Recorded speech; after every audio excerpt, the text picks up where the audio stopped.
Balak palaguin ng gobyerno ng Pilipinas ang kakayahan nating gumawa ng sariling mga armas at teknolohiya para sa militar.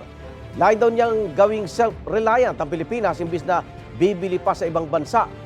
May unang balita si Chino Gaston. Mga drone na kayang maghulog ng mga bomba o magsagawa ng aerial reconnaissance. Barko na kayang magpatrolya sa West Philippine Sea. Mga assault rifle, sniper rifle at body armor na gawang Pinoy. Ilan lang ang mga ito sa mga sandata at teknolohiya ng local defense industries na balak palaguin ng gobyerno alinsunod sa Self-Reliant Defense Posture Program o SRDP.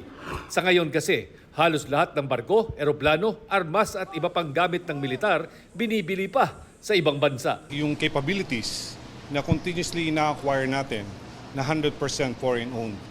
Eventually, we will have our own capabilities na partnered with local industries. Yun naman yung intention natin, matrigger yung industries natin through the SRDP law. So, yung ating dependence and reliance sa mga foreign suppliers in the future, hopefully, is mababago na to the SRDP law.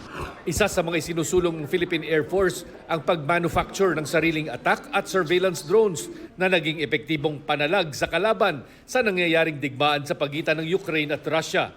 Kasama sa SRDP program ang paglikha ng sariling spare parts ng mga gamit na kaya na ngayon gamit ang 3D metal printing technology.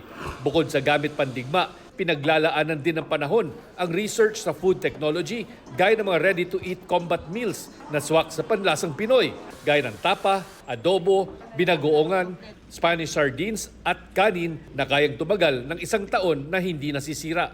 Humuhugot ng gabay at kaalaman ng Defense Department mula sa ibang bansa gaya ng Turkey, India at South Korea na binuhusan ng investment ang local defense companies at ngayon ay nag-e-export na ng mga armas sa iba't ibang bansa sa mundo.